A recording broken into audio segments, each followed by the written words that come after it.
कारण नाहीतर गरम असे सगळेच होतात हो. विचाराने किती तुम्ही तापलायत हे महत्वाचं आहे. त्याच्यावरती उद्या आपलं भविष्य आणि आपल्या महाराष्ट्राची नेमकी दिशा ही ठरवणार आहे. ही दिशा आपण ठरवणार, हे गद्दार नाही ठरू शकत. हा सगळा जो काही इतिहास आपण मगाशी मी येताना मुंबईचा पवाडा ऐकत होतो. माझी मैना गावाकडे राहिली, संयुक्त महाराष्ट्राचा लढा. आपल्यापैकी किती लोकांना माहिती आहे संयुक्त महाराष्ट्राचा लढा काय तीव्रतेने लढला गेला आहे? किती 2-3 हात उभे फक्त राहिले असतील. तो आकडा आहे 105 हुतात्म्यांचा, हा सरकारी आकडा आहे. पण जसं आता संजय राऊत आपण उल्लेख केला तुलसी गबार्ड, तसंच त्यावेळेला एक परदेशी पत्रकार आल्या होत्या ताया झिंकिन, आणि त्यांनी एक पुस्तक लिहिले. ते पुस्तक माझ्याकडे आहे, रिपोर्टिंग इंडिया. तो संयुक्त महाराष्ट्राचा लढा जेव्हा पेटला होता तेव्हा त्या पत्रकार महिला आपल्या मुंबईमध्ये होत्या आणि त्यांनी नमूद केले की त्या सगळ्या गोळीबारामध्ये जे काही शहीद झाले, मी शहीद म्हणतो कारण माझ्या आपल्या मुंबईसाठी त्यांनी बलिदान केलं. त्या हॉस्पिटलमध्ये जवळपास 250च्या वरती मृतदेह पडले होते.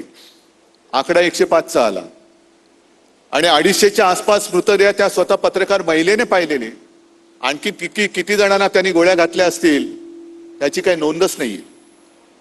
म्हणजे आज जी काय आपली मुंबई लुटली जाते, सगळं काही गुजरात गुजरात गुजरात, सगळ्या गुजरात्यांबद्दल माझा राग नाहीच आहे, पण खास करून जे 2 तिकडे बसलेत त्यांना कल्पना नाही. महाराष्ट्र, ओ त्यावेळेला पंतप्रधानपदी नेहरू बसले होते आणि उघड्या गाडीतून नेहरू फिरायचे नेहमी. पण मराठी माणूस एवढा पिसाळला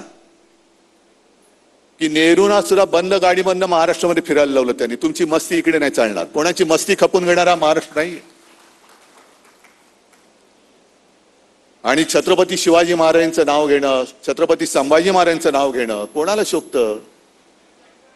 गेल्या 4 दिवसापूर्वी अमित शहा रायगडावरती येऊन गेले आणि त्यांनी सांगितले की छत्रपती शिवाजी महाराजांना महाराष्ट्रापुरतं सीमित ठेवू नका. अहो महाराष्ट्रापुरते सीमित नाहीच आहेत. त्या काळामध्ये म्हणजे आजसारखं व्हॉट्सअप नव्हतं, मोबाईल फोन नव्हते, टीव्ही चॅनल किंवा गोदी मीडिया नव्हता. महाराजांच्या काळामध्ये सुरतेच्या लुटेची बातमी लंडन गॅझेटमध्ये तेव्हा लंडनमध्ये आली होती. तुम्ही कोण सांगताय महाराजांना सीमित ठेवू नका महाराष्ट्रापुरतं?